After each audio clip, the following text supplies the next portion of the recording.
கர்த்தருக்கு ஸ்தோத்திரம் உண்டாவதாக. திருத்துவ பண்டிகைக்கு பிறகு வரக்கூடிய இந்த 20வது ஞாயிற்றுக்கிழமையில் இந்த நவம்பர் மாதம் 2ஆம் தேதி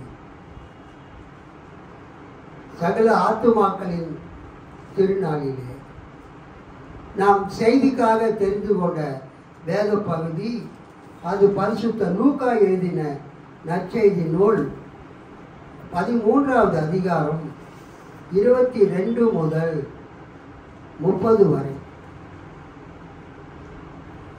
நான் வைத்திருக்கிற வேத புத்தகத்தில் கொடுக்கப்பட்டிருக்கிற தலைப்பு இடுக்கமான வாயில். இயேசு நகர்கள் ஊர்கள் தோறும் கற்பித்துக் கொண்டே எருசலேம் நோக்கி பயணம் செய்தார். அப்பொழுது ஒருவர் அவரிடம், ஆண்டவரே, மீட்பு பெறுவோர் சிலர் மட்டும்தாமோ என்று கேட்டார். அதற்கு அவர் அவர்களிடம் கூறியது, இடுக்கமான வாயில் வழியாக நுழைய வருந்தி முயலுங்கள்.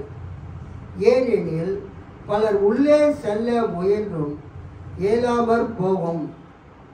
வீட்டு தலைவர் எழுந்து கதவை தாழிட்ட பின் நீங்கள் வெளியே நின்று கதவை தட்டி கொண்டே, ஆண்டவரே, எங்களுக்கு கதவை திறந்துவிடும் என்று கேட்பீர்கள். அவரோ, நீங்கள் எங்கிருந்து வந்தவர்கள் என எனக்கு தெரியாது என பதில் கூறுவார். அப்பொழுது நீங்கள், நாங்கள் உம்மோடு உணவு உண்டோம் குடித்தோம், நீர் எங்கள் தெருக்களில் கற்பித்தீரே என்று சொல்வீர்கள். ஆனாலும் அவர், நீங்கள் எவ்விடத்தாரோ எனக்கு தெரியாது, தீங்கு செய்வோரே அனைவரும் என்னை விட்டு அகன்று போங்கள் என உங்களிடம் சொல்வார். ஆபிரகாமும் ஈசாக்கும் யாக்கோபும் இறைவாக்கினர் யாவரும் இறையாட்சியில் இருப்பதையும் நீங்கள் புறம்பே தள்ளப்பட்டு இருப்பதையும் பார்க்கும்போது உங்களுக்கு அழுகையும் பற்கடிப்பும் உண்டாகும். கிழக்கிலும் மேற்கிலும் வடக்கிலும் தெற்கிலும் இருந்து மக்கள் வந்து இறையாட்சியின் பந்தியில் அமர்வார்கள். ஆம், கடைசியானோர் முதன்மையாவர், முதன்மையானோர் கடைசியாவர். அல்லேலூயா. கர்த்தருக்கு ஸ்தோத்திரம் உண்டாவதாக.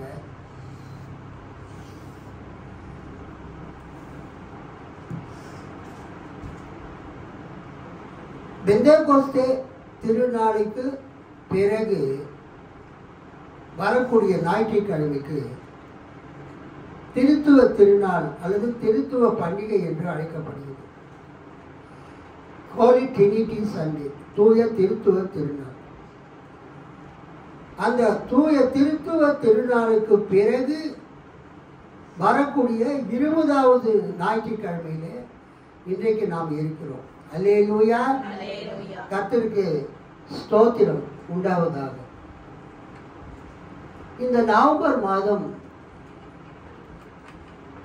23ஆம் தேதி இந்த திருச்சபை ஆண்டினுடைய கடைசி ஞாயிற்றுக்கிழமையாகும். எப்பொழுதுமே ஒரு திருச்சபை ஆண்டு கிறிஸ்து பிறப்பதற்கு முன்பதாக 4 ஞாயிற்றுக்கிழமைக்கு முன்பதாக ஆரம்பிக்கும். அதற்கு பெயர் வருகையின் முதல் ஞாயிறு. ஃபர்ஸ்ட் சண்டே இந்த அட்வென்ட். அந்த திருச்சபை ஆண்டு எப்பொழுது முடிவடையும் என்றால், அடுத்த அட்வென்ட் சண்டேக்கு முந்தின ஞாயிற்றுக்கிழமை முடிவடையும்.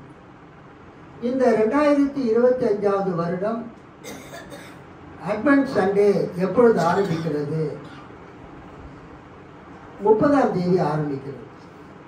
அல்லேலூயா. ஏனென்றால் இந்த வருடம் கிறிஸ்மஸ் 25ஆம் தேதி வியாழக்கிழமை வருகிறது. ஆக டிசம்பர் 25 வியாழக்கிழமை.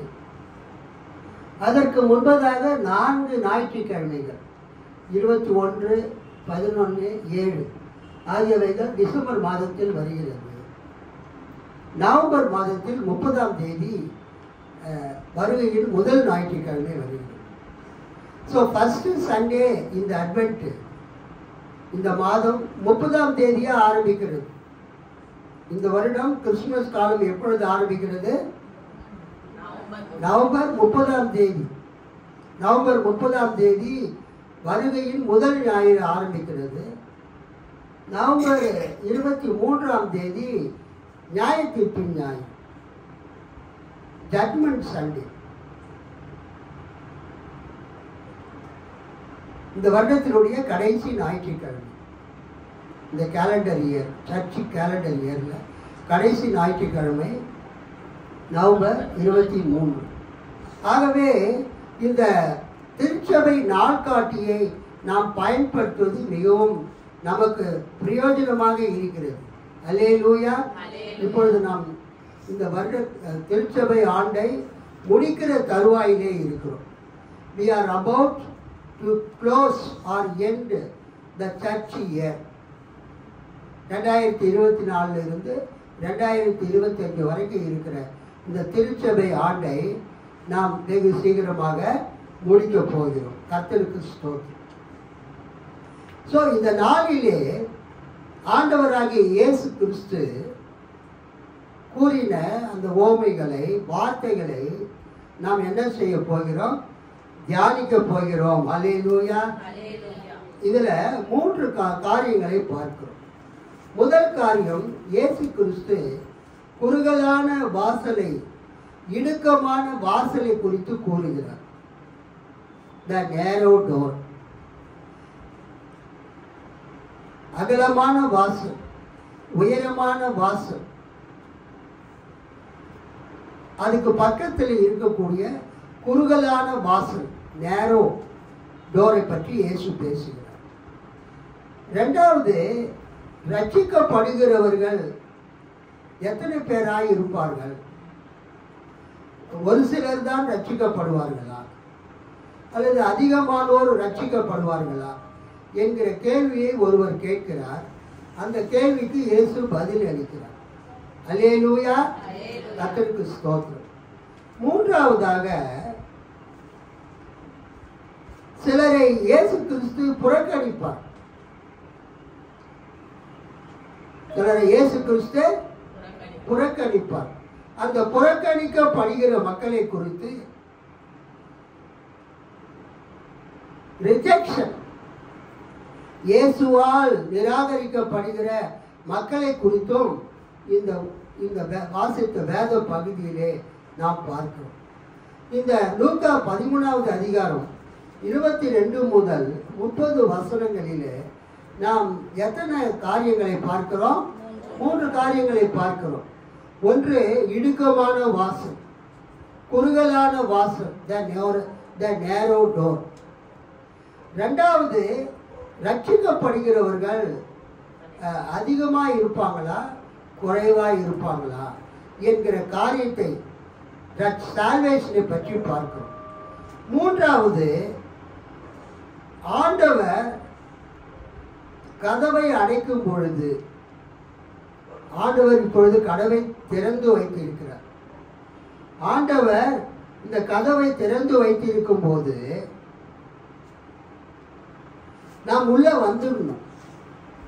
அல்லேலூயா. எப்ப என்ன பாருங்கப்பா, என்ன பார்த்துட்டு இருக்கிறீங்க? ஆண்டவர் கதவை திறந்து வைத்திருக்கும் போது நம்ம கதவுக்குள்ள வந்துடும். ஆண்டவர் கதவை அடைத்த பிறகு நாம் நினைத்தால் கூட நாம் என்ன செய்ய முடியாது? உள்ள வர முடியாது.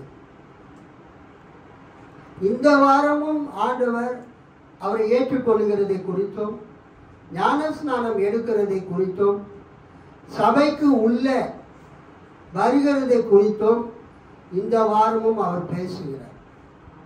அல்லேலூயா. நான் பொதுவாக யாரையுமே முதல்ல கூப்பிடுவேன். ஆனால் இப்போ எல்லாருமே வளர்ந்த விசுவாசிகள் ஆயிட்டாங்க. 30 வருஷமா 20 வருஷமா 10 வருஷமா சபைக்கு வந்துட்டு இருக்கிற விசுவாசிகளை நம்ம என்ன பண்ணக்கூடாது? சொல்லுங்க. போன் பண்ணி ஏன் நீங்க சர்ச்சுக்கு வரல, ஏன் சபைக்கு வரலன்னு கேட்கக்கூடாது. அதுக்கு நீங்க கேள்வி கேட்டீங்கன்னா அதுக்கு ஒரு பதில் வரதான் செய்யும். இந்த உலகத்துல எல்லா கேள்விக்குமே பதில் உண்டு. அது நம்ம எல்லாருக்குமே தெரியும். அதனால எல்லாருக்குமே ஆண்டவர் சிந்திக்கிற தன்மையை கொடுத்திருக்கிறார். எல்லாருக்குமே ஆண்டவர் ஜீவனை கொடுத்திருக்கிறார். எல்லாருக்குமே ஆண்டவர் அவர் கர்த்தருக்கு நாம் நன்றி செலுத்த வேண்டும் என்கிற தன்மையை கொடுத்திருக்கிறார். ஆகவே நாம் கர்த்தருக்கு எப்போதுமே நன்றியுடையவங்களாக நாம் இருக்க வேண்டும். இந்த வசனத்தை பாருங்க, 22வது வசனம், லூக்கா 13:22 படிங்க. அவர் எருசலேமுக்கு பிரயாணமாய் போகும்போது பட்டணங்கள் தோறும் கிராமங்கள் தோறும் உபதேசம் பண்ணி கொண்டு போனார். இயேசு கிறிஸ்து எருசலேமை நோக்கி அவர் பிரயாணம் பண்ணுகிறார். எருசலேமை நோக்கி அவர் பிரயாணம் பண்ணும்போது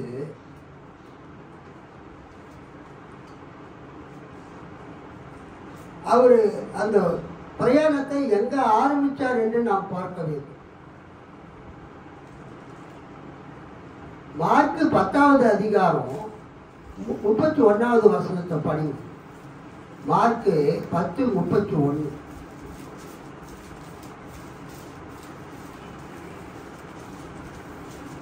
ஆகிலும் முந்தினோர் அநேகர் பிந்தினோராயும் பிந்தினோர் அநேகர் முந்தினோராயும் இருப்பார்கள் என்றார். சரி, இன்னொரு வசனம், லூக்கா 19:11. லூக்கா 19:11. அவர்கள் இவைகளை கேட்டுக்கொண்டிருக்கையில் அவர் எருசலேமுக்கு சமீபித்திருந்தபடியினாலும் தேவனுடைய ராஜ்யம் சீக்கிரமாய் வெளிப்படும் என்று அவர்கள் நினைத்தபடியினாலும் அவர் ஒரு உவமையை சொன்னார். தேவனுடைய ராஜ்யம் சீக்கிரமாய் வெளிப்படும். அடுத்ததாக லூக்கா 9:51. லூக்கா 9:51.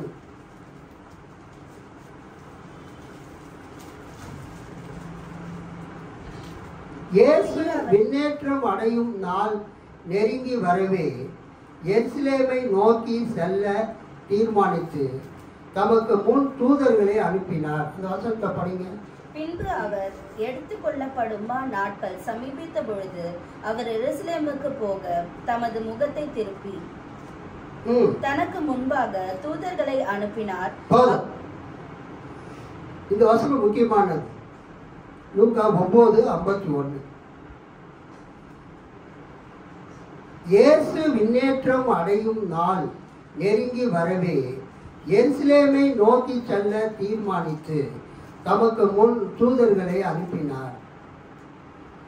இயேசு கிறிஸ்துவினுடைய வாழ்க்கையை நீங்க படிச்சீங்கன்னா மத்தேயு, மார்க்கு, லூக்காவில் இயேசு ஊழியத்தை கலிலேயாவில் ஆரம்பிச்சு அப்புறம் சமாரியாவுக்கு வந்து அப்புறம் யூதேயாவுக்கு வந்து கடைசியில அந்த யூதேயாவின் தலைநகராகிய எருசலேமுக்கு வந்து அவர் காட்டிக் கொடுக்கப்பட்டு அவர் யூத மத தலைவர்களாலே ரோமர்களாலே சிலுவையில் அறையப்பட்டு மரித்து அடக்கம் பண்ணப்பட்டு 3ஆம் நாள் உயிர்த்தெழுந்தார்.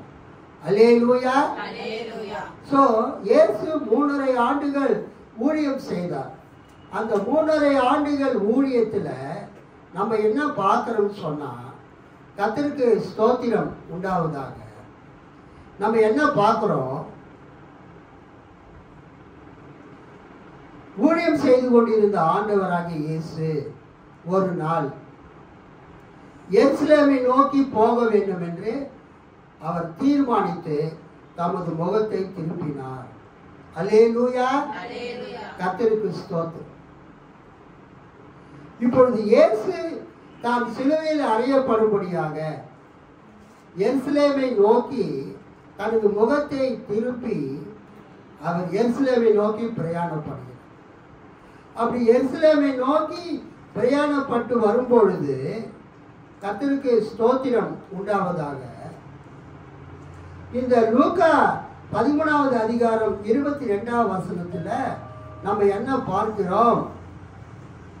இயேசுவினுடைய எருசலேமை நோக்கிய பயணத்திலே இது ஒரு சென்டர் பாயிண்ட், மிடில் பாயிண்டாக இருக்கிறது.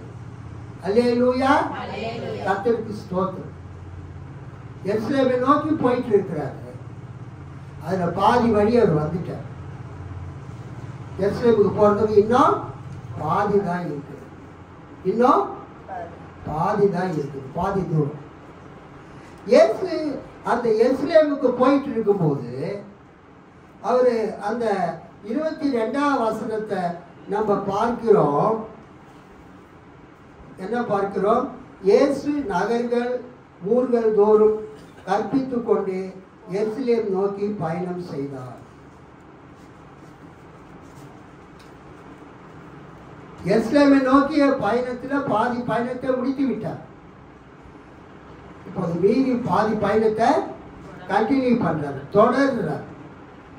அப்படி போயிட்டு இருக்கும்போது ஒருத்தர் வந்து கேட்கிறாரு. 23வது வசனம் படிங்க.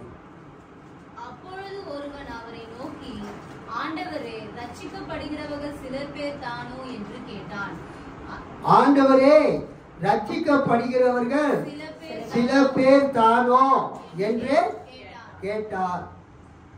அதற்கு அவர், இடுக்கமான வாசல் வழியாய் உட்பிரவேசிக்க பிரயாசப்படுங்கள்.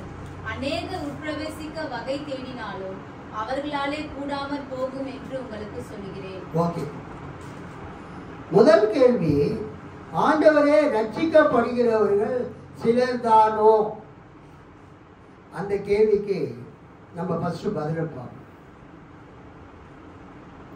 இயேசுவின் காலத்துல எல்லாரும் தேவனுடைய ராஜ்யம் சீக்கிரத்திலே வரும் என்று எதிர்பார்த்து கொண்டிருந்தாங்க. நாம் அந்த வசனத்தை வாசித்தோம். அது எந்த வசனம்? அது லூக்கா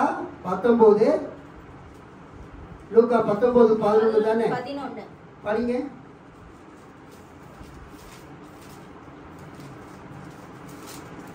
லூக்கா. அவர்கள் இவைகளை கேட்டுக்கொண்டிருக்கையில் அவர் எருசலேமுக்கு சமீபித்திருந்தபடியினாலும் தேவனுடைய ராஜ்யம் சீக்கிரமாய் வெளிப்படும் என்று அவர்கள் நினைத்தபடியினாலும் அவருக்கு ஒரு உண்மையை சொன்னார். தேவனுடைய ராஜ்யம் சீக்கிரத்திலே வெளிப்படும் என்று அவர்கள் நினைத்தபடியினாலும் யூதர்களுக்குள்ள ஒரு பேச்சு இருந்தது இயேசுவின் காலத்துல. என்னன்னா, தேவனுடைய ராஜ்யம் சீக்கிரமாக வெளிப்பட போகிறது, வரப்போகிறது. தேவனுடைய ராஜ்யம் சீக்கிரமாக வெளிப்பட போகிறது. அந்த தேவனுடைய ராஜ்யத்துல யாரெல்லாம் உள்ளே பிரவேசிக்க முடியுமோ அவர்கள் ரட்சிக்கப்பட முடியும். அல்லேலூயா. தேவனுடைய ராஜ்யத்துக்குள்ள சீக்கிரமா யார் உள்ளே போக முடியுமோ அவர்கள் ரட்சிக்கப்படுவார்கள், ரட்சிக்கப்பட முடியும். ஸோ இங்கு வரக்கூடிய ரட்சிப்பு வேற, இப்ப கிறிஸ்துவ சபையிலே நாம் சொல்ற ரட்சிப்பு வேற. அவன் ஒருத்தன் கேட்கிறான் இயேசு கிட்ட, ரட்சிக்கப்படுகிறவர்கள் சிலர் தானோ? அந்த கேள்விக்கு என்ன அர்த்தம்னா, தேவனுடைய ராஜ்யம் வரும்போது அந்த தேவனுடைய ராஜ்யத்துக்குள்ளே நுழைகிறவர்கள், அந்த தேவனுடைய ராஜ்யத்தின் அங்கத்தினர்களாக மாறுகிறவர்கள் அதிகமான பேர் அந்த தேவனுடைய ராஜ்யத்தில் நுழைய முடியுமா? சில பேர் தேவனுடைய ராஜ்யத்தில் நுழைய முடியுமா என்கிற ஒரு கேள்வியை ஒரு யூதன் இயேசுவோடு பிரயாணப்பட்டு வரக்கூடிய ஒருவன் கேட்கிறான். அது என்ன விஷயம்னா, இன்னைக்கு எப்படி கிறிஸ்தவங்களுக்குள்ள பல சபை பிரிவுகள் இருக்கிறதோ, நம்ம எல்லாம் கிறிஸ்தவங்க தான். ஆனால் கிறிஸ்தவங்கள் எத்தனை சபை இருக்குது? ரோமன் கேத்தலிக் இருக்குது, லுத்தரன் இருக்குது, சிஎஸ்ஐ இருக்குது, அப்புறம் பெண்டிகாஸ்ட் இருக்குது, இசிஐ இருக்குது, பேப்டிஸ்ட் இருக்குது, மெத்தடிஸ்ட் இருக்குது. பல சபை பிரிவுகள் இருக்கிறது. அதனால் ஒரே கிறிஸ்தவம் தான். அதே மாதிரி இயேசுவின் காலத்தில் கூட யூத சமயத்தில் பல பிரிவுகள் இருந்தது, பல குழுக்கள் இருந்தது. அது நம்ம மறக்கக்கூடாது. நம்ம ஒட்டுமொத்தமாக யூதர்கள் அப்படின்னு நம்ம சொல்லிடுறோம். இப்போ எப்படி கிறிஸ்தவங்கன்னா நம்ம எல்லாம் கிறிஸ்தவங்க தான், ஆனால் நம்ம எல்லாம் எப்படி இருக்கிறோம்? பல பிரிவுகளாக பிரிந்து இருக்கிறோம். ஆகிலும் நம்ம கிறிஸ்தவர்கள் என்று நாம் சொல்லிக் கொள்கிறோம். அதே மாதிரி இயேசுவின் காலத்தில் யூதர்கள் பல பிரிவுகளாக பிரிந்திருந்தார்கள். பரிசேயர்கள், சதுசேயர்கள், வேத பாரகர்கள், அப்புறம் எசேனியர்கள், ஏரோதியர்கள், அப்புறம் செலாத்தி எனப்பட்ட தீவிரவாதிகள். அது மாதிரி ஒரு 6-7 பிரிவினர் இயேசுவின் காலத்திலே இருந்தாங்க. ஆனால் எல்லாருமே என்ன சொல்லிக்கிட்டாங்க? நாங்கள் தான் மெய்யான யூதர்கள். அல்லேலூயா. அவங்க சொன்ன பாயிண்ட் என்னது? நாங்க தான். இப்ப கிறிஸ்தவங்களையே நாங்க தான் மனவாட்டி சபைன்னு சொல்றதை கேள்விப்பட்டிருக்கிறீங்களா? நாங்க தான் பரலோகத்துக்கு போவோம், நாங்க தான் உண்மையான சபை, எங்கள் சபையினுடைய போதகர் தான் அப்போஸ்தலர். அவங்களாம் திருமணம் பண்ணாதவங்க, ஸ்திரீகளால் கரைப்படாதவங்க. ஸோ இன்னைக்கு எப்படி கிறிஸ்துவ சபைகள் ஒரே கிறிஸ்துவ சபை என்ற பேர் இருந்தாலும் பல பிரிவு இருக்குதோ, ஒவ்வொரு பிரிவுக்கும் ஒரு நம்பிக்கை இருக்குது. அதில் முக்கியமான பாயிண்ட்டு, நாங்கள் தான் பரலோகத்துக்கு போவோம், மற்றவங்களாம் என்ன பண்ண மாட்டாங்க, பரலோகத்துக்கு போக மாட்டாங்க. இன்னைக்கு நம்ம பார்க்கறது கேட்கறது. இதே மாதிரி பிரிவினை இயேசுவின் காலத்திலே இருந்தது. அல்லேலூயா. அது நான் சொன்னேன் ஏற்கனவே. யார் யார்? சதுசேயர், பரிசேயர், வேத பாரகர்கள், ஏரோதியர்கள், அப்புறம் செலாத்தியர்கள், தீவிரவாதிகள், அந்த குழுவினர், இன்னும் பல குழுவினர் இருந்தாங்க. பழைய ஏற்பாட்டுக்கும் புதிய ஏற்பாட்டுக்கும் இடையில முக்கியமாக 2-3 குழுவினர் இருந்தாங்க. அசிதீம் அப்படின்னு ஒரு குழு. இன்னொரு குழு எசேனியர்கள். அவங்க ஒருவேளை கும்ரான்ல வசித்து இருக்கலாம், கும்ரான் சமூகத்தினர்கள்.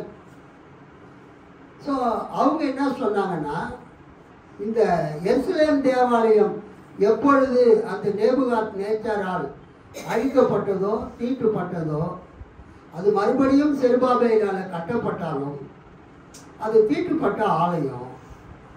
அங்கு எருசலேம் தேவாலயத்தில் இருந்த அந்த கர்த்தருடைய ஆவியானவர், the spirit of the Lord, the spirit of Jehovah, யெகோவாவின் ஆவியானவர் இப்பொழுது எங்க கூட தான் இருக்கிறார்.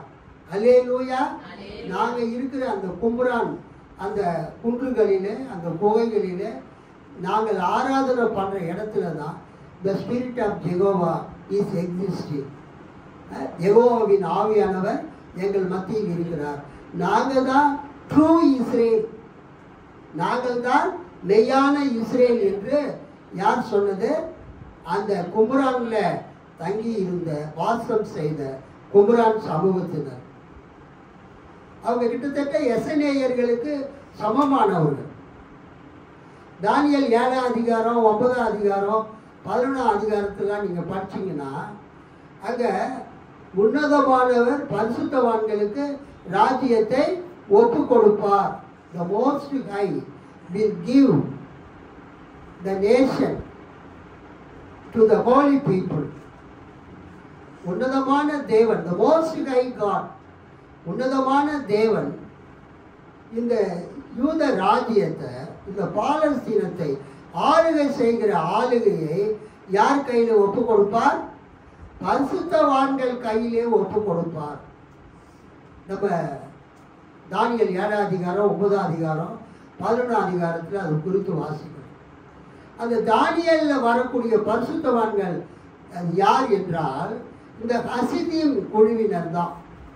ஹசிதீம் குழுவினர் என்றால் யூதர்களிலே ஒரு பிரிவினர் கர்த்தருக்காக வைராக்கியம் கொண்டு தங்களை பரிசுத்தமாக்கி கொண்டு யூதாஸ் மக்கபேயர் என்ற தலைவருக்கு கீழ்ப்பட்டு அந்த அந்தியோகஸ் எபிபனஸ் 4ஆம் அந்தியோகஸ் எபிபனஸ் என்ற கிரேக்க மன்னன் கூட போரிட்டவர்கள்.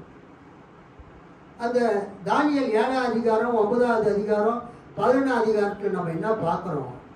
அந்த செய்யக்கூடிய யுத்தத்தில் கர்த்தர் யெகோவா இந்த ஹசிதீம் குழுவினருக்கு பரிசுத்தவான்களுக்கு அவர் வல்லமை கொடுத்து ஆற்றல் கொடுத்து அந்த கிரேக்க மன்னன் 4ஆம் அந்தியோகஸ் எபிபனஸையும் அவனுடைய இராணுவத்தையும் தோற்கடிக்கவும் அந்த பாலஸ்தீனத்தை எருசலேமை கைப்பற்றி அவர்கள் ஆட்சி புரியவும் அவர் உதவி செய்வார் என்கிற ஒரு காரியத்தை நம்ம தானியேல் 7ஆம் அதிகாரத்திலையும் 9ஆம் அதிகாரத்தில் 11ஆம் அதிகாரத்தில் பார்க்குறோம். ஸோ அங்கே வரக்கூடிய அந்த பரிசுத்தவான்கள் என்று சொல்லப்படுகிறவர்கள் யார் என்றால் ஹோலி பீப்புள். அவங்க தான் ஹசிதீம், யூதர்களுடைய ஒரு பிரிவினர். அல்லேலூயா. அவர்கள் பரிசுத்தமாக வாழ்ந்தவர்கள், கர்த்தருக்காக வைராக்கியம் கொண்டு அந்த யூதாஸ் மக்கபேயர் என்ற அந்த தலைவருக்கு கீழாக அவர்கள் 4ஆம் அந்தியோகஸ் எபிபனஸோடு போராடி அந்த போர் வீரர்களை தோற்கடித்து எருசலேம் தேவாலயத்தை கைப்பற்றி அது மறுபிரதிஷ்டை செய்தவர்கள். அல்லேலூயா. ஸோ இயேசுவின் காலத்தில் இன்னைக்கு எப்படி கிறிஸ்துவ மதத்தில் பல பிரிவினர்கள் இருக்கிறார்களோ அதே போல பழைய ஏற்பாட்டிற்கும் புதிய ஏற்பாட்டுக்கும் இடைப்பட்ட காலத்தில் யூதர்களுடைய இடையே பல குழுக்கள் ஏற்படுகிறது. அல்லேலூயா. அந்த குழுக்களில் இருக்கிற ஒவ்வொரு குழுவினரும் நாங்கள் தான் உண்மையான யூதர்கள், நாங்கள் தான் உண்மையான இஸ்ரவேலர்கள், தேவன் எங்கள் கையில் தான் இந்த தேசத்தை ஒப்பு கொடுப்பார், தேவன் இந்த தேசத்தை எதிரிகளிடத்தில் இருந்து கைப்பற்றி அந்த தேசத்தை எங்க கையில ஒப்பு கொடுப்பார். அந்த தேவன் தரக்கூடிய அந்த ராஜ்யத்தை, அந்த கிங்டம் ஆஃப் காட், தேவன் எங்களுக்கு கொடுக்கிற அந்த ராஜ்யத்தை நாங்க ஆளுகை செய்வோம். அல்லேலூயா. ஏனென்றால் நாங்கள் தான் ட்ரூ இஸ்ரேலைட்ஸ், நாங்கள் தான் உண்மையான இஸ்ரவேலர்கள் என்று அவர்கள் சொன்னார்கள். எப்படி தானியேல் தீர்க்கதரிசியின் காலத்தில், ஆக்சுவலாக அது தானியேல் தீர்க்கதரிசி காலம் இல்லை, தானியேல் புத்தகம் அப்படித்தான் நம்ம சொல்லணும். தானியேல் புத்தகத்தில் வரக்கூடிய 7ஆம் அதிகாரம் 9ஆம் அதிகாரம் 11ஆம் அதிகாரத்தில் வரக்கூடிய உன்னதமானவர் பரிசுத்தவான்கள் கையிலே ராஜ்யத்தை ஒப்பு கொடுப்பார். ஸோ பழைய ஏற்பாட்டுக்கும் புதிய ஏற்பாட்டுக்கு நடுவிலையும் இயேசு கிறிஸ்துவின் காலத்திலையும் யூதர்கள் மத்தியில் இருந்த அசீதின் குழுவினர், கும்ரான் குழுவினர், எசேனியர்கள், இயேசுவின் காலத்தில் இருந்த பரிசேயர்கள், சதுசேயர்கள், வேத பாரகர்கள், ஏரோதியர்கள், தீவிரவாத குழுக்கள், இவங்க அத்தனை பேரும் அவங்க என்ன சொன்னாங்க? நாங்க தான் உண்மையான யூதர்கள், நாங்க தான் உண்மையான இஸ்ரவேலர்கள், நாங்க தான் ட்ரூ ரெமனன்ட் ஆஃப் இஸ்ரேல், இஸ்ரவேல் மக்களிடையே எஞ்சிய கூட்டத்தார் நாங்க தான், எங்களை தான் ஆண்டவர் தமது ராஜ்யத்தில் சேர்த்து கொள்வார், நாங்கள் தான் அவருடைய ராஜ்யத்தின் பிள்ளைகளாக இருப்போம். இப்ப புரியுதா உங்களுக்கு? அப்போ ரட்சிக்கப்படுகிறவர்கள் என்றால் என்ன என்றால், இப்பொழுது நாம் சபையிலே சொல்லக்கூடிய ரட்சிப்பு இல்லை, இது வேற. இது இயேசு கிறிஸ்துவினால் நமக்கு கிடைக்கக்கூடிய ரட்சிப்பு. இயேசு கிறிஸ்துவினால், அவரின் சிலுவை மரணத்தினால், அவர் நமக்கு கொடுக்கிற பாவ மன்னிப்பினால் நமக்கு கிடைக்கிற ரட்சிப்பு இது. ஆனா இயேசு எருசலேமுக்கு நேராக பிரயாணப்பட்டு போகும்போது ஒருத்தவங்க கேட்குறான் இல்லையா, ரட்சிக்கப்படுகிறவர்கள் சிலர்தான். சிலர் தானோ அப்படின்னு கேள்வி கேட்கிறானே, அது என்ன அர்த்தம்னா, தேவனுடைய ராஜ்யம் உண்டாகும் போது அந்த தேவனுடைய ராஜ்யத்திலே பிரவேசிக்க போகிறவர்கள் அதிகமான பேரா கொஞ்சமான பேரா இப்போ வாழ்கிறவர்கள்? இந்த பாயிண்ட் புரியுதுங்களா? இப்போ வாழ்கிறவர்களே தேவனுடைய ராஜ்யத்தில், ஏனென்றால் தேவன் சீக்கிரத்தில் தேவனுடைய ராஜ்யத்தை ஏற்படுத்த போகிறார். இந்த உலகத்திலே தேவனுடைய ராஜ்யத்தை தேவன் சீக்கிரத்திலே ஏற்படுத்த போகிறார். அப்ப தேவனுடைய ராஜ்யம் சீக்கிரமா வரும்போது அதில் பிரவேசிக்கிறவர்கள் அவங்க தான் ரட்சிக்கப்படுவார். அந்த அர்த்தத்துல அவன் கேட்கிறான் கேள்வி. அதுக்கு இயேசு என்ன சொல்றாரு பாருங்க. இயேசு நகர்கள் ஊர்கள் தோறும் கற்பித்துக் கொண்டு எருசலேம் நோக்கி பயணம் செய்தார். அப்பொழுது ஒருவர் அவரிடம், ஆண்டவரே, மீட்பு பெறுவோர், அதாவது ரட்சிக்கப்படுவோர் சிலர் மட்டும் தாமோ என்று கேட்டார். ரட்சிக்கப்படுகிறவர்கள் கொஞ்சம் பேர் தானா? தேவனுடைய ராஜ்யத்திலே பிரவேசிக்க போகிறவர்கள் கொஞ்சம் பேர் தானா இப்பொழுது இருக்கிறவர்களில்? ஏனென்றால் தேவனுடைய ராஜ்யம் சீக்கிரத்தில் என்ன பண்ண போகுது? வரப்போகிறது. அது எந்த வசனம்? லூக்கா 19:11 படிங்க. அவர்கள் இவைகளை கேட்டுக் கொண்டிருக்கையில் அவர் எருசலேமுக்கு சமீபமாய் இருந்தபடியினாலும் தேவனுடைய ராஜ்யம் சீக்கிரமாய் வெளிப்படும் என்று அவர்கள் நினைத்தபடியினாலும் அவர் ஒரு உவமையை சொன்னார். இயேசு எருசலேமை நெருங்கி வந்து கொண்டிருந்தார். அவர் சொன்னதை கேட்டுக் கொண்டிருந்தவர்கள் இறையாட்சி, தேவனுடைய ராஜ்யம், கடவுளுடைய ராஜ்யம், the reign of God, கடவுளுடைய ஆளுகை, the rule of God, கடவுளுடைய ஆட்சி, இறையாட்சி உடனடியாக தோன்றப் போகிறது என்று நினைத்தார்கள். திருவிடத்தில் 11 வசனத்தை நம்ம ஷார்ட்டா அழகா போட்டார். இயேசு எருசலேமை நெருங்கி வந்து கொண்டிருந்தார். Full stop. அவர் சொன்னதை கேட்டுக்கொண்டிருந்தவர்கள் இறை ஆட்சி, தேவனுடைய ராஜ்யம், கடவுளுடைய ஆளுகை உடனடியாக தோன்றப் போகிறது என்று நினைத்தார்கள். அல்லேலூயா. சோ இயேசு எருசலேமுக்கு போகிற அந்த வழியில அங்க இருக்கிற மக்கள் என்ன நினைச்சாங்க? கடவுளுடைய ராஜ்யம் சீக்கிரமா வெளிப்பட போகிறது, சீக்கிரமா ஆரம்பிக்க போகிறது. கடவுள் ராஜாவாக இருந்து ஆட்சி புரிய போகிறார். கடவுள் தமது குமாரனை அந்த ராஜ்யத்துக்கு ராஜாவாக அவர் ஏற்படுத்தி நம் எல்லாரையும் அந்த ராஜ்யத்தின் மக்களாக சேர்த்து கொள்வார். அந்த கடவுளுடைய ஆளுகையில, கடவுளுடைய ராஜ்யத்துல பிரவேசிக்கிறவர்கள் ரட்சிக்கப்படுவார்கள். அல்லேலூயா. அந்த கடவுளுடைய ஆளுகையில, இறையாட்சியில பிரவேசிக்கிறவர்கள் மீட்பு அடைவார்கள் என்கிற நம்பிக்கை யூதர்களுக்கு இருக்கு. அதுதான் அவர் கேட்கிறார்.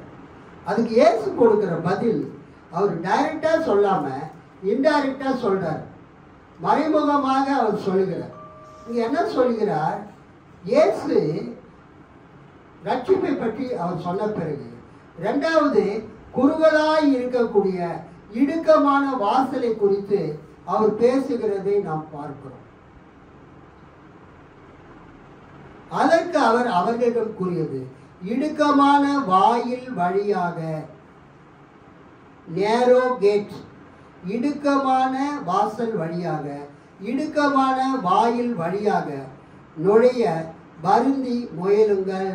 அல்லேலூயா. நல்ல கவனிங்க. இடுக்கமான வாசல் வாயில் வழியாக நுழைய வருந்தி முயலுங்கள். ஏனெனில் பலர் உள்ளே செல்ல முயன்றும் இயலாமற் போகும். உங்க பைபிள்ல படிங்க. இடுக்கமான வாசல் வழியாய் உட்பிரவேசிக்க பிரயாசப்படுங்கள். அநேகர் உட்பிரவேசிக்க வகை தேடினாலும் அவர்களாலே கூடாமற் போகும் என்று உங்களுக்கு சொல்லுகிறேன். கவனிங்க,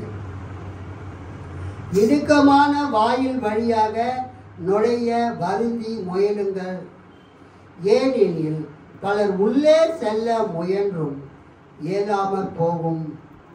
எவ்வளவு அழகா இருக்குது பாருங்க. ஏனெனில் பலர் உள்ளே செல்ல முயன்றும் இயலாமற் போகும்.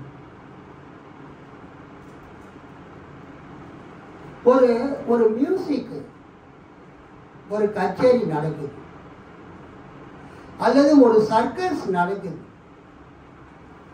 அல்லது ஒரு கிரிக்கெட் மேட்ச் நடக்குது.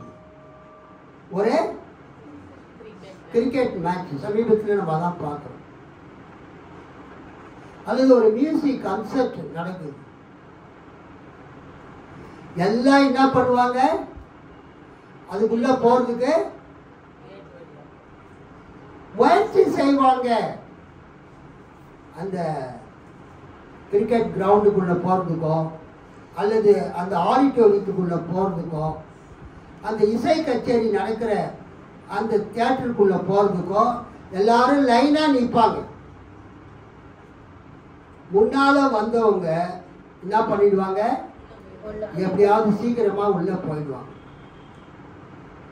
வீட்டில இருந்து லேட்டா புறப்பட்டு வர்றவங்க அவங்க என்ன பண்ணுவாங்கன்னா லைன்ல நின்றுட்டு இருப்பாங்க. உள்ள சீட்டு ஃபுல்லா ஆயிடுச்சு, டோரை க்ளோஸ் பண்ணுவாங்க. அப்ப இவங்க என்ன ஆகணும்? வெளியே தான் நிற்கணும். இது நமக்கு எதை கற்றுக் கொடுக்கிறது என்றால், நம்ம ஆண்டவருடைய ஆலயத்துக்கு நம்ம வருவதற்கு நாம் காலையிலேயே ஆயத்தமாகி வந்துவிட வேண்டும். ஒரு நண்பர், ஒரு ஐயா இருந்தார், டேவிட்னு ஒரு ஐயா. வரட்டூர் ஹவுசிங் போர்டில் கால்வாய் ஓரமா ரேஷன் கடை பக்கத்தில் அவர் இருந்தார். அவர் பிரதரன் சர்ச்சுக்கு தான் போவார். சகோதரர்கள் ஐக்கியம், கிறிஸ்துவ விசுவாசிகள் ஐக்கியம், பிரதரன் சர்ச். அவர் பேரு டேவிட். வெஸ்டர்ன் கிராம்ப்டன்ல தான் வேலை செய்வார். இந்து கான்வெர்ட் தான் அவர். ஞாயிற்றுக்கிழமை அவர் சொல்லுவார் என்கிட்ட, எங்க வீட்டுக்கு யாரும் வர வேண்டாம்னு நான் சொல்லிடுவேன். ஞாயிற்றுக்கிழமை என் வீட்டுக்கு யாரும் தயவு செய்து வராதிங்க. ஏனென்றால் நானே, என்னுடைய மனைவி, என்னுடைய பிள்ளைகள் எல்லாருமே குடும்பமாக நாங்கள் சபைக்கே சொல்லுங்க போய் விடுவோம். ஆனால் உங்களுக்கு சிக்கன், மட்டன், காய்கறி எல்லாத்தையும் நாங்கள் வாங்கி கொடுத்துட்டு போகிறோம். உங்கள் வீட்டில் எப்படி நீங்கள் சமைச்சு சாப்பிடுவீங்களோ அது மாதிரி நீங்கள் என்ன பண்ணுங்க, சமைச்சு சாப்பிட்டுட்டு டிவி பார்த்துட்டு இருங்க. நாங்கள் சர்ச்செலாம் முடிச்சுட்டு வந்த பிறகு நாங்களும் சாப்பிட்றோம். யாராவது வருவாங்களா? இவங்க வீட்டுக்கு போய் நம்ம சமைச்சு சாப்பிட்டு இவங்களுக்கு சாப்பாடு செஞ்சு கொடுக்கறதுக்கு நம்ம எதுக்கு போகணும் அப்படின்னு சொல்லிட்டு ஞாயிற்றுக்கிழமை வரமாட்டாங்க. ஒரு நல்ல கிறிஸ்தவராக அவர் வாழ்ந்தார். அவர் ஒரு பெண்டிகாஸ்ட் கிடையாது. அவர் ஒரு பரிசுத்தாவின் அபிஷேகம் பெறாத, அந்நிய பாஷை பேசாத ஒரு கிறிஸ்தவர். நம்ம அடிக்கடி சொல்றோம், பிரதரன் சர்ச்சுக்காரங்கெல்லாம் பரிசுத்தாவி பெறல, அவங்க அந்நிய பாஷை பேசல. ஆனா நம்மளை விட அவங்களுடைய வாழ்க்கை முறை மிகவும் மேம்பட்டதாக இருக்கிறது. அவர் ஒரு நல்ல கிறிஸ்தவராக இந்த உலகத்தில் வாழ்ந்து அவர் மரித்தார். வரட்டூர் ஹவுசிங் போர்டில் அந்த கால்வாய் ஓரமா ரேஷன் கடைக்கு பக்கத்து வீடு. சொந்தக்காரங்க வந்துட்டாங்க அப்படின்னு சொல்லிட்டு நீங்க சர்ச்சுக்கு வராம இருக்கக்கூடாது. முக்கியமா திருவிருந்து ஆராதனை அன்னைக்கு ஆண்டவர் உங்களுக்கு தனது மாம்சத்தையும் தனது ரத்தத்தையும் கொடுத்ததற்கு அடையாளமாக பரிசுத்த திருவிருந்து ஆராதனைக்கு நீங்க வராம சொந்தக்காரங்க வந்துட்டாங்க நான் அவங்க கூட இருக்கணும்னு சொல்லிட்டு நீங்க இருக்கவே கூடாது. இது ஒருத்தருக்கு மட்டும் இல்லை, இது எல்லாருக்கும் உரியது. ஆண்டவரை விட உங்களுக்கு முக்கியமானவர் யாராவது பூமியில் இருக்கிறாங்களா? யாருமே கிடையாது. முடிஞ்சா அவங்களே நீங்க சர்ச்சை கூட்டிட்டு வரணும். கர்த்தருக்கு ஸ்தோத்திரம் உண்டாவதா. நான் வாசித்த இந்த வேத பகுதியில என்ன பார்க்கிறோம்? இடுக்கமான வாயில் வழியாக நுழைய வருந்தி முயலுங்கள். You try to enter into the place through the narrow gates. இயேசு எருசலேமுக்கு போகும்போது, இங்க கவனிங்க, இயேசு எருசலேமுக்கு போகும்போது எருசலேம் பட்டணத்தில் ஒரு பெரிய ஒரு வாயில் இருக்கும். ஒரு பெரிய நகர கோட்டை, சுற்றிலும் கோட்டை, நடுவில் ஒரு பெரிய வாயில், ஒரு கேட் இருக்கும். அதில் அந்த கதவுகள் இருக்கும்.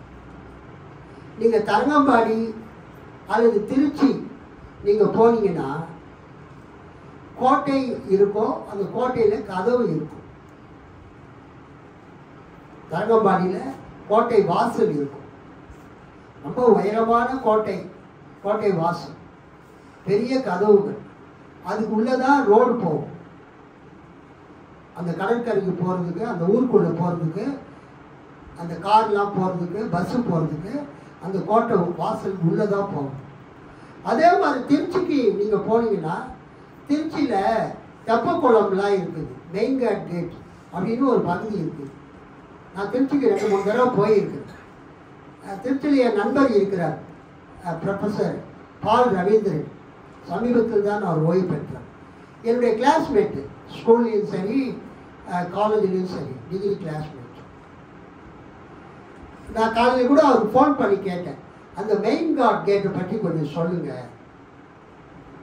பல வருஷத்துக்கு முன்னால் நான் பார்த்தேன். அப்போ அவர் சொன்னார், திருச்சியில் மெயின் கேட்டு ரொம்ப முக்கியமான இடம். அதுக்குள்ள தெப்பக்குளம் இருக்குது. அந்த தெப்பக்குளத்தை சுற்றி நிறைய கடைகள் இருக்கிறது. அல்லேலூயா. துணி கடைகள், நகை கடைகள், புத்தக கடைகள், இன்னும் மார்க்கெட்டு எல்லாமே அந்த மெயின் கேட், அந்த அந்த கோட்டை வாசலுக்கு உள்ள நீங்கள் போனீங்கன்னா தான் ரோடு இருக்குது. அதாவது பஸ்ஸு லாரி போகாது, மற்றபடி காரு பைக்கெல்லாம் போகலாம், சைக்கிள்லாம். எல்லாரும் அந்த மெயின் கேட்டை தாண்டி தான் அந்த நகரத்துக்குள் பிரவேசிப்பாங்க. அங்கே போய் ஜாமான்லாம் வாங்குவாங்க. ஸோ ஆதி காலத்திலே நகரத்தை சுற்றிலும் கோட்டைகள் கட்டப்பட்டது, கோட்டை சுவர்கள் கட்டப்பட்டது. அந்த கோட்டைக்குள்ளே போவதற்கு என்ன பண்ணுவாங்க? ஒரு பெரிய வாசல், நுழைவாயிலை கட்டி வைத்திருப்பாங்க. ஆபத்து வரும்போது அந்த நுழைவாயில மூடிடுவாங்க. எஸ்பெஷலி நைட் டைம், பகலில் திறந்து வைப்பாங்க. ஆனால் இப்போ தரங்கம்பாடி கோட்டை வாசலாக இருந்தாலும் சரி, திருச்சியில் இருக்கிற மெயின் கேட் அந்த கோட்டை வாசலாக இருந்தாலும் சரி, எல்லாமே இப்போ திறந்து தான் இருக்குது 24 hours. இயேசுவின் காலத்தில் அது மாதிரி எருசலேமில் கோட்டை வாசல் இருந்தது. அல்லேலூயா. எல்லாருமே அந்த கோட்டை வாசலுக்குள்ள தான் போவாங்க. அந்த காலத்தில் ஒட்டகங்களில் பொருட்களை, ஜாமான்களை ஏற்றிக்கொண்டு உள்ளே செல்வார்.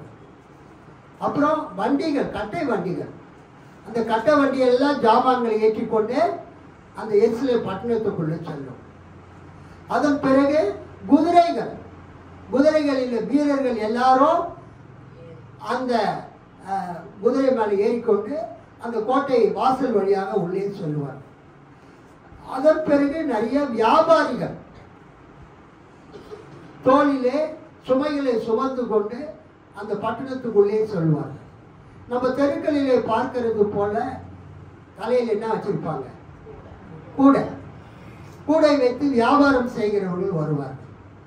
அப்புறம் தோல் பையிலே தண்ணீர் விற்கிறவர்கள் வருவார்கள். ஆக நல்லா கவனிங்க, இயேசுவின் காலத்தில் ஒரு பட்டணம், ஒரு நகரம் எப்படி இருக்குன்னா கோட்டை சுவரால் மூடப்பட்டு இருக்கும். எஸ்பெஷலி எருசலேம். அந்த கோட்டை சுவரில் ஒரு பெரிய வாசல் இருக்கும். அது வழியாத்தான் ஒட்டகங்கள், அப்புறம் வியாபாரிகள், அந்த குதிரை வீரர்கள், வண்டிகள், நடந்து போறவங்க எல்லாரும் தங்கள் சுமைகளை தூக்கி கொண்டு அந்த பெரிய வாசல் வழியாக போவாங்க.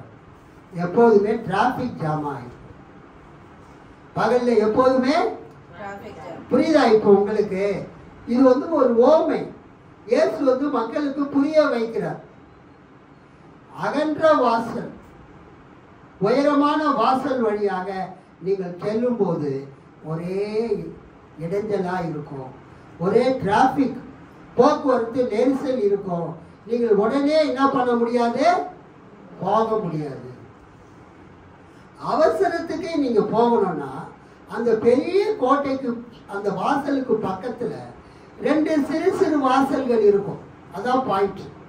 இயேசு சொல்ற அந்த இடுக்கமான வாசல், அந்த குறுகலான வாசல் என்னவென்றால், அந்த பெரிய வாசலுக்கு பக்கத்துல அல்லேலூயா அந்த அந்த பெரிய கேட், அந்த என்ட்ரன்ஸ் கேட்டுக்கு இடது பக்கமோ வலது பக்கமோ 2 குறுகலான வாசல்கள் இருக்கும். அல்லேலூயா. எந்த வேலையும் இல்லை, உங்க கையில எந்த விதமான பாரமும் இல்லை, ஜஸ்ட் உள்ள போகணும்னு நினைக்கிறவங்க நீங்க அந்த மெயின் கேட் வழியா போகாம அந்த மெயின் கேட்டுக்கு பக்கத்தில் இருக்கிற 2 கேட் இருக்குது இல்லையா, அந்த கேட் வழியா உள்ள போய் நீங்க போக வேண்டிய இடத்துக்கு போய் சேர்ந்துருங்க. கைத்தட்டி ஆண்டவரை மகிமைப்படுத்துங்க. இயேசு அதைத்தான் சொல்கிறார். நாம போகிற வழியில எத்தனை வாசல் இருக்குது? 2 வாசல் இருக்கு. ஒண்ணு பெரிய வாசல் இருக்கிறது, உயரமான வாசல், அகலமான வாசல், ஒரு ஆர்ச்சி. எப்பொழுதுமே பழைய காலத்து கோட்டையில வாசல் எப்படி இருக்குங்க? ஆர்ச்சி, வளைவா இருக்கும். அதுல நீங்க போகணும்னா இட் வில் டேக் டைம். நீங்க போறதுக்கு உங்களுக்கு நேரம் ஆகும்.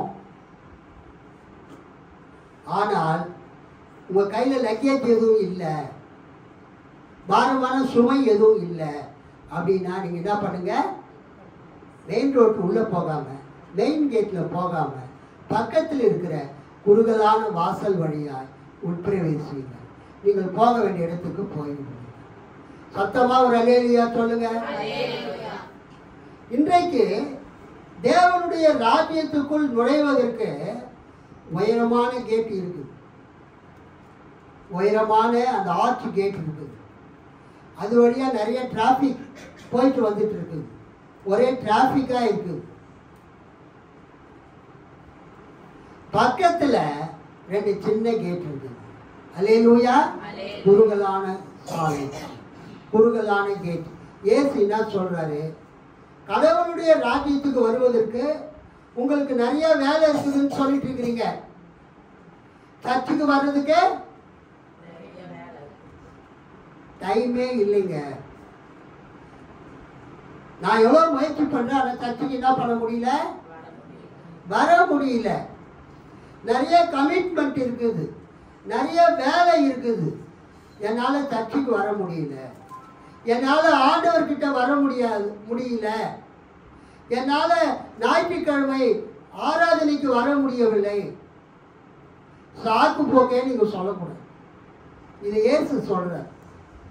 பெரிய வாசலும் இருக்குது, குறுகிய வாசலும் இருக்குது, இடுக்கமான வாசலும் இருக்குது. நீ என்னுடைய சமூகத்துக்கு வருவதற்கு ஒருவேளை டிராபிக் ஜாமா இருக்குது, நீ வரக்கூடிய வழி டிராபிக்கா இருக்குதுன்னா அதுல வர தேவையில்லை. பக்கத்திலேயே சின்ன வாசல் இருக்குது, குறுகலான வாசல் இருக்குது, அது வழியாய் வந்து இருக்குது. ஸோ இன்னைக்கு நிறைய பேர் ஆண்டவர்கிட்ட வராததுக்கு காரணம் அவங்களுடைய ஸ்டேட்டஸ். அவங்களுடைய ஸ்டேட்டஸ்னா என்னது? சமுதாயத்தில் இருக்கக்கூடிய நிலைமை, தகுதி, உயர்வு, ஸ்டேட்டஸ்.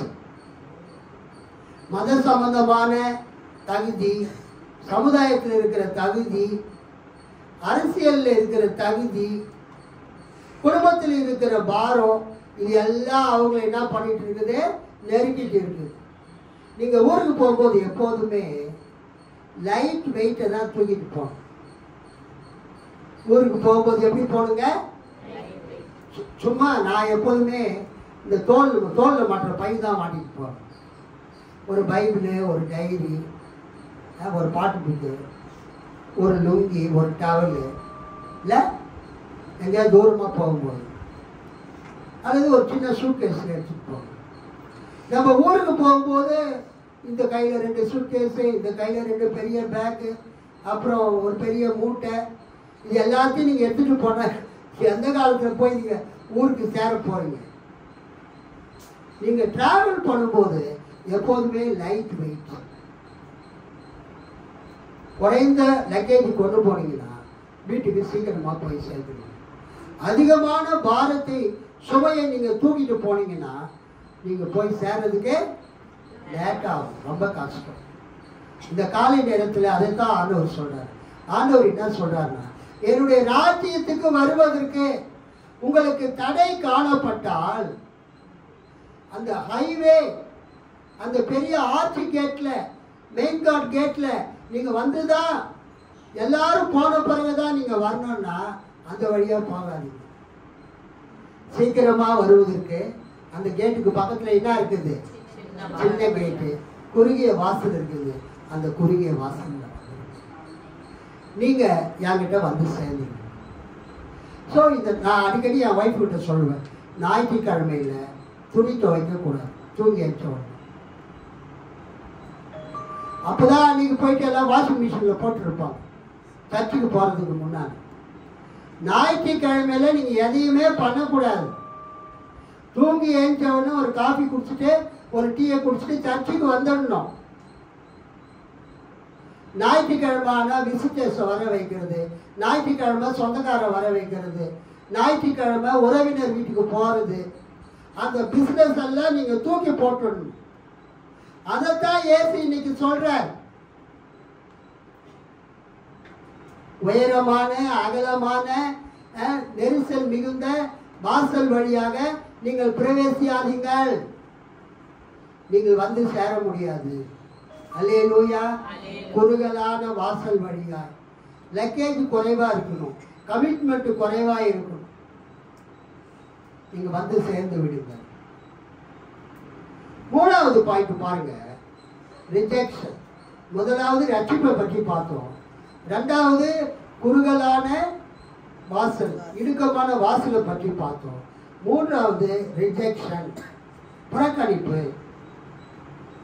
உங்களுக்கு மரணம் எப்போ வரும்னு யாருக்குமே தெரியாது. போன வாரம் ஒரு சிஸ்டர் சொன்னாங்க, நான் செத்து போயிட்டா என்னை எடுத்து போட்டுருங்க. நான் சொன்னேன், அப்படிலாம் சொல்லாதீங்க, நீங்க இன்னும் நெடுநாள் வாழ வேண்டும். அல்லேலூயா. கர்த்தருக்கு சொல்றேன், எனக்கு ஜெபம் பண்ணுங்க, நான் தான் இப்போ உடம்பு சரியில்லாம இருக்கிறேன். கர்த்தருக்கு சொல்றேன், யாரு நம்மளை எடுத்து போடுவாங்கன்னு நமக்கு தெரியாது, நம்ம எப்ப சாவுன்னு நமக்கு தெரியாது. வயசாயிட்டா அவங்க செத்துருவாங்க, வாலிபமா இருந்தா சாவ மாட்டாங்கலாம் கிடையாது. யாரு எப்ப சாவாங்கன்னு நமக்கு தெரியாது. நம்ம இறப்பதற்கு முன்பதாக, நமது வாசல் அடைக்கப்படுவதற்கு முன்பதாக நம்ம ஆண்டவருடைய ராஜ்யத்துக்குள் பிரவேசிக்க வேண்டும். இன்னைக்கு நிறைய கிறிஸ்தவங்க ஒரு பயம் இல்லாம இருக்கிறாங்க. நிறைய கிறிஸ்தவங்க பயம் இல்லாம இருக்கிறாங்க.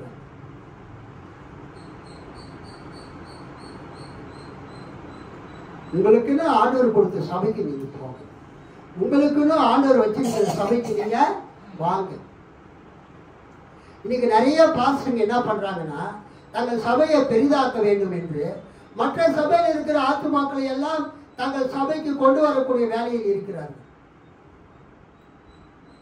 எனக்கு பிடிக்காத பழக்கம் அது. நம்ம சபை சின்ன சபையா இருந்தாலும் எனக்கு ஒரு திருப்தி என்னன்னா, மற்ற சபைக்கு போறவங்க யாரையுமே நம்ம சபைக்கு வாங்கன்னு நான் கூப்பிடுவே. அல்லேலூயா. தொட்டியில் இருக்கிற மீனை நம்ம பிடிக்க கூடாது. இங்க ஒரு பாஸ்டர் இருந்தார், ஒரு ஹவுசிங் போர்டு. அவர் அடிக்கடி சொல்லுவாராம், இந்த நம்ம சபையை சுற்றி 5 கிலோமீட்டருக்கா சுற்றி இருக்கக்கூடிய அவங்க எந்த சபைக்கு போனாலும் பரவாயில்லை, அந்த ஆத்துமாக்கள் எல்லாம் நம்ம சபைக்கு வர வேண்டும். நல்லா கவனிங்க. அவர் என்ன சொன்னாரா, நம்ம சபையில இருந்து ஒரு வட்டம் வரைஞ்சா 5 கிலோமீட்டருக்கு உள்ளே இருக்கிற ஆத்துமாக்கள் எல்லாரும் எங்க வரணும், நம்ம சபைக்கு வரணும். அவர் பெரிய பணக்காரர், கோடீஸ்வரர். கார் எடுத்துக்கிட்டு கூட 2-3 உடல் ஊழியக்காரர்களை கூட்டிட்டு அப்படியே விசிட் பண்ணுவார். மற்ற சபை ஆத்துமாக்கள்லாம் போய் பார்ப்பார். அவரை கூப்பிட்டு நம்ம சபையில கூட பேச வச்சிருக்கிறேன். அவர் சபை ஆரம்பிக்கிறதுக்கு முன்னாடி அவர் வந்தாரு. அந்த ஏரிக்கரைக்கு போற வழியில எப்சிபான்னு ஒரு அம்மா நம்ம சபையில ஞானசாமி எடுத்தவங்க. பூ அப்ப எங்க சின்ன பசங்களாம், எங்க எவி எப்சிலாம் சின்ன பசங்க, கிரினா. அந்த அம்மா பூ வைப்பாங்க. வீலாசிஸ்டருக்கு தெரியும். பெருமாள் கோயிலுக்கு போற வழியில, சேத்தாம்மன் கோயிலுக்கு போற வழியில ரேஷன் கடைக்கு எதிர் வீடு, ஒரு பெரிய புளிய மரத்தை அடியில அவங்க வீடு. அவங்க அப்பா எப்போதுமே கொரட்டூர் ரயில்வே ஸ்டேஷன் பிளாட்பாரத்தில் இருப்பார். அவங்க நம்ம சர்ச்சை ஆத்துமாக்கள். அவர் நேராக போனாரு, அவங்க காசுலாம் கொடுத்தாரு. என்ன வேலை செய்றீங்கன்னு கேட்டாரு. அவங்க ஏதோ சொன்னாங்க. சரி, நீங்கள் இனிமேல் நம்ம சர்ச்சுக்கு வந்துருங்க. நீ தம்பி, நீ வந்து செடிகளுக்கு தண்ணிலாம் ஊற்று. அம்மா நீ என்ன பண்ணு, நம்ம அம்மாவுக்கு சமையல் கட்டில் காயெல்லாம் கட் பண்ணி கொடு, உனக்கு ஒரு சம்பளம் கொடுத்துட்றேன், உங்கள் மனைவிக்கு ஒரு சம்பளம் கொடுத்துட்றேன்னு கூட்டிகிட்டு போயிட்டேன். அதே அல்லேலூயா. அதே மாதிரி 2-3 குடும்பத்தை நமது சபைக்கு வர்றவங்களை கூட்டிகிட்டு போயிட்டேன். அவங்க சொன்னாங்க, நீங்கள் எப்போ பார்த்தாலும் எங்ககிட்ட காணிக்க கொடுன்னு கேட்குறீங்க, சபைக்கு நிறைய தேவை இருக்குதுன்னு சொல்கிறீங்க, தசமபாகம் கொடு காணிக்க கொடுன்னு சொல்கிறீங்க. ஆனால் அவரு எங்ககிட்ட என்ன கொடுன்னு கேட்கல, காணிக்கையே கொடுன்னு கேட்கல. ஃபாரின் போயிட்டு சம்பாதிச்சவரு 7 எண்ணெய் கம்பெனிக்கு மேனேஜராக இருந்தவர். இந்தியாவிலேருந்து தமிழ்நாட்டிலேருந்து 200 பேரை வேலையில் வச்சவர். அல்லேலூயா. எவ்வளோ பெரிய பவர்ஃபுல் போஸ்ட்னு பார்த்துங்க. இந்த திருநெல்வேலி, நாகர்கோயில், கன்னியாகுமரிக்காரங்க எல்லாம் ஒரு 200 பேர் அவர் வேலை வாங்கி கொடுத்துருக்காரு. மிடில் ஈஸ்ட், கல்ஃபில். ஒரு பெரிய ரிச்சஸ்ட் ஃபெலோ. மெட்ராஸ்லேருந்து போகிற எல்லா ஊழியக்காரங்களும் அவருடைய சர்ச்சில் தான் பேசுவாங்க, அவருடைய வீட்டில் தான் தங்குவாங்க. அவ்வளோ பெரிய பணக்காரர். அப்புறம் அவர் இங்கே வந்து கொரட்டூரில் ஊழியத்தை ஆரம்பித்தார். நம்ம சபையிலேருந்து ஒரு 3 குடும்பம், ஒரு 4 குடும்பத்தை கூப்பிட்டு போயிட்டார். நான் உண்மையிலேயே அழுதேன். உண்மையிலேயே சொல்லுங்க, அழுது. Literally I wept, literally I cried. ஆண்டவரே, எங்கள் சபையே சின்ன சர்ச்சு, அவர் ஒரு பெரிய ஊழியக்காரர், நல்ல ஊழியக்காரர் இருந்தால் சபையில் பேச கூப்பிட்டேன். கடைசியில் அவர் எங்கள் சபைக்கு வந்தவங்கெல்லாம் பார்த்துட்டு கார் எடுத்துகிட்டு போயிட்டு அவங்களெல்லாம் அவர் சபைக்கு கூப்பிட்டு போயிட்டாரு. இது என்ன நியாயம்? இங்கே பாண்டித்துறைன்னு ஒரு ஐயா இருக்கார், State Bank of India officer. அவர் என்கிட்ட பேசினார், வாங்க நான் கூட்டிகிட்டு போய் அந்த பாஸ்டர்கிட்ட பேசி உங்கள் 2 பேருக்கும் சமாதானத்தை ஏற்படுத்துகிறேங்க. அப்போ நான் சொன்னேன், நான் எதுக்கு அவர்கிட்ட போய் சமாதானத்துக்கு பண்ணணும்? ஹீ இஸ் தட் டிக்கி மைசர். எனக்கு உபத்திரம் கொடுத்ததே யாரு? அவர் தான் வந்து என்கிட்ட மன்னிப்பு கேட்கணும். நீங்கள் எதுக்கு என்ன அவர்கிட்ட கூட்டிட்டு போகிறீங்க? அவர்கிட்டலாம் நான் வர முடியாதுன்னு சொல்லிட்டேன். அப்போ அண்ணா நகரில் ஒரு மீட்டிங் நடந்தது. சாமுவேல் மோகன்ராஜ் அந்த மீட்டிங் நடத்தினார் வேதநாயக ஐயா வீட்டில். வேதநாயக ஐயா புழல்ல இந்தியா ரேடியேட்டர்ஸ் லிமிடெடுடைய ஜெனரல் மேனேஜர். மாதத்துக்கு ஒரு தடவை ஒரு பாஸ்டர்ஸ் மீட்டிங் நடக்கும். ஒரு 50-60 பேர் வருவாங்க. நானும் அந்த மீட்டிங்கு போனேன். அந்த மீட்டிங்கில் திடீர்னு, அதான் ஆரக்கிள் ஆஃப் காடுன்னு சொல்கிறது, 1ஆம் தேதி கூட நான் ஆரக்கிள் ஆஃப் காடுன்னு சொன்னேன். கடவுளுடைய வார்த்தை தீர்க்க தரிசனமாக வெளிப்படும். திடீர்னு ஒருத்தர் திருநெல்வேலூர் பார்க்க போற ரோட்ல அந்த ஏரியில குடியிருக்கக்கூடிய ஒரு ஊழியக்காரர் வட இந்தியாவில் ஊழியம் பண்றாரு. அவர் அந்த மீட்டிங்க்கு வந்திருந்தாரு. சிபிஎம் சபையை சேர்ந்தவர். அவர் எனக்கு ஒரு தீர்க்கதரிசனம் சொன்னார். இங்க ஒரு ஊழியக்காரர் வந்திருக்கிறார். அவர் ரொம்ப உடைஞ்சி போன இருதயத்தோடு வந்திருக்கிறார். மகனே, உன் சபையில் இருக்கிற ஆத்துமாக்குல நீ இருக்கிற பகுதியில் இருக்கிற ஒரு ஊழியர் கொண்டு போயிட்டார் என்று நீ கவலைப்பட்டு கொண்டிருக்கிற. நான் உன்னை பார்க்கிறேன். அவன் செய்தது தவறு. அவன் செய்ததே தவறு. அவனை நான் சீக்கிரமாய் எடுத்துக்கொள்ளுவேன். நான் அவனை தண்டிப்பேன். எனக்கு ஒரே ஷாக். இவர் என்ன நம்ம என்ன ஃபீல் பண்ணிட்டு இருக்கிறோமோ அதே விஷயத்தை இவரே சொல்றாரு. மீட்டிங்லாம் முடிஞ்ச பிறகு எல்லாரும் பிரியாணி வாங்கிறதுக்கு லைனா நின்றுட்டு இருக்கிறாங்க. நான் பிரியாணி வாங்க நிற்காம நமக்கு தீர்க்க தரிசனம் சொன்ன ஊழியக்காரர் யாருன்னு அந்த ஊழியக்காரரை தேடிட்டு இருக்கிறேன். அவர் மகன் கூட எனக்கு தெரியாது. அவரும் என்னை ஏற்கனவே பார்க்கல, நானும் அவரை ஏற்கனவே பார்க்கல. ஒருத்தர் வந்தார், வேஸ்டி ஜிப்பா போட்டுக்கிட்டு. நீங்க உங்களுக்கு ஜபம் பண்ணும்போது தீர்க்க தரிசனம் சொன்ன ஒரு ஊழியக்காரர் தானே தேடிட்டு இருக்கிறீங்கன்னு கேட்டார். எப்படி கண்டுபிடிச்சாரோ தெரியல. ஆமா ஐயா, அது யாருன்னே தெரியல, என்னை பற்றி அப்படியே சொல்லிட்டாரு. என் வாழ்க்கையில் என் சபையில நடந்தது, அது நான் தான்ப்பா. நீ கவலைப்படாத, கர்த்தர் உனக்கு நீதி செய்வார். அல்லேலூயா சொல்லுங்க, சத்தமா அல்லேலூயா சொல்லுங்க. கர்த்தர் உனக்கு நீதி செய்வார். உன் சபையிலிருந்து 3-4 குடும்பத்தை அழைத்து கொண்டு போன அந்த ஊழியக்காரரை சீக்கிரத்துல ஆண்டவர் எடுத்துக்கொள்வார். இதை நீங்க பார்ப்பீங்க. அவர் சொல்லி கொஞ்ச நாள்ல அவர் சொன்னபடியாகவே அந்த ஊழியக்காரர் மறித்து விட்டார். ட்ரிபிளம் ஹாஸ்பிட்டல் அட்மிட் பண்ணியிருந்தாங்க. யாரோ ஒரு ஊழியக்காரர் சொன்ன பேச்சை கேட்டு அவர் அந்த டியூப் எல்லாம் பிடிக்க போட்டார். நீங்க ஜாம் பண்ணாவே நிறைய ஊழியக்காரங்களாம் சுகமாகறாங்க, நீங்க போயிட்டு மருந்து மாத்திரை சாப்பிடலாமா, கர்த்தர் சுகமாக்குவார் அப்படின்னு சொன்ன உடனே அவர் எல்லா பைப்பையும் பிடிங்கி போட்டாரு. அப்புறம் டாக்டர்கள்லாம் திட்டி, எப்பா நீங்க தயவுசெய்து ஊழியக்கார வார்த்தை கேட்கறதா இருந்தா நீங்க வீட்லயே சர்ச்சிலேயே ஜாம் பண்ணிக்கோங்க, இங்க வந்துட்டா நீங்க நாங்க சொல்றதுதான் நீங்க கேட்கணும் அப்படின்னு சொல்லி அவர் அனுப்பிச்சிட்டாங்க. அப்புறம் அவர் அங்கே செத்தாரா எங்கே செத்தாருன்னு தெரியல, அவர் மறித்து விட்டார். அந்த சாவுக்கு நான் போயிட்டு ஜாம் பண்ணிட்டு வந்தேன்.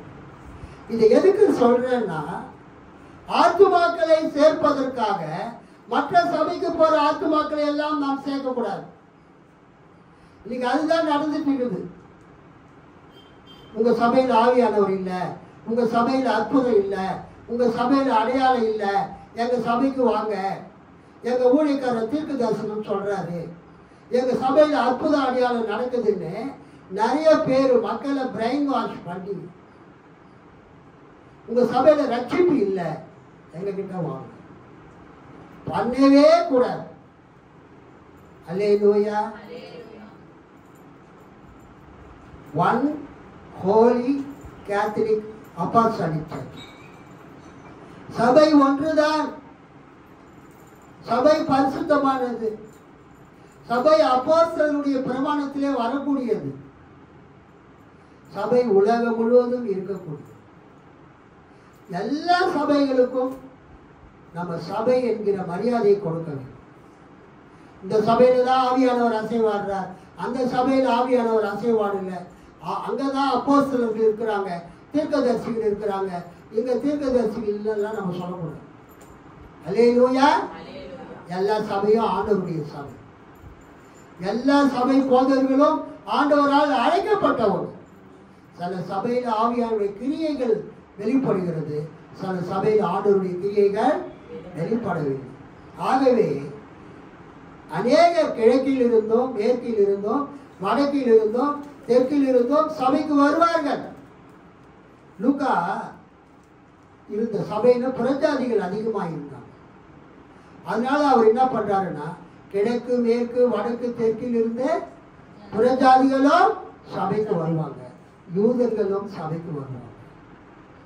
ஆனால் ஒரு நாள் வரும், சபையினுடைய வாசல்கள் அடைக்கப்படும்.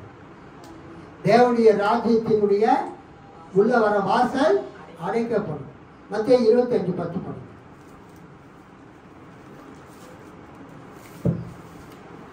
அப்படியே அவர்கள் வாங்க போன போது மணவாளன் வந்துவிட்டார், ஆயத்தமாய் இருந்தவர்கள் அவரோட கூட கல்யாண வீட்டுக்குள் பிரவேசித்தார்கள், கதவும் அடைக்கப்பட்டது. ஒரு நாள் கதவு அடைக்கப்படும். சபைக்கு வராதவங்க கிட்ட நீங்க சொல்லுங்க. ஞானஸ்தானி எடுத்து சபையில சேர்ந்த பிறகு திருவிருந்து ஆராதனைக்கு நீங்க வர வேண்டும். என் மாம்சத்தை புசித்து என் ரத்தத்தை பானம் பண்ணுகிறவனுக்கு நித்திய ஜீவன் உண்டு, கடைசி நாளில் நான் அவனை எழுப்புவேன். திருவிருந்து நீங்க வந்து பங்கெடுக்கணும். ஒரு கிறிஸ்துவ விசுவாசியினுடைய தலையாய கடமை. இந்த அருமையான நாளில கூட முந்தினோர் அநேகர், அது யாரை குறிக்கிறது? யூதர்களை குறிக்கிறது. பிந்தினோர் யாரை குறிக்கிறது? புறஜாதிகளை குறிக்கிறது. இயேசு வரதுக்கு முன்னால தேவனுடைய ஜனமாக யூதர்கள் இருந்தாங்க. இயேசு வந்த பிறகு புறஜாதிகளும் சபைக்குள்ள வந்தாங்க. இன்னைக்கு சபையில யூதர்களும் இருக்கிறாங்க, புறஜாதிகளும் இருக்கிறாங்க. சபை கிறிஸ்துவினுடையது. அல்லேலூயா, கர்த்தருக்கு ஸ்தோத்திரம். சபையினுடைய வாசல், தேவனுடைய ராஜ்யத்தின் வாசல் அடைக்கப்படுவதற்கு முன்பதாக நாம் கர்த்தருடைய ராஜ்யத்துக்குள்ள, தேவனுடைய சபைக்குள்ள நாம் பிரவேசிக்க வேண்டும். அல்லேலூயா, கர்த்தர் உங்களை ஆசீர்வதிப்பாராக. ஆமென்.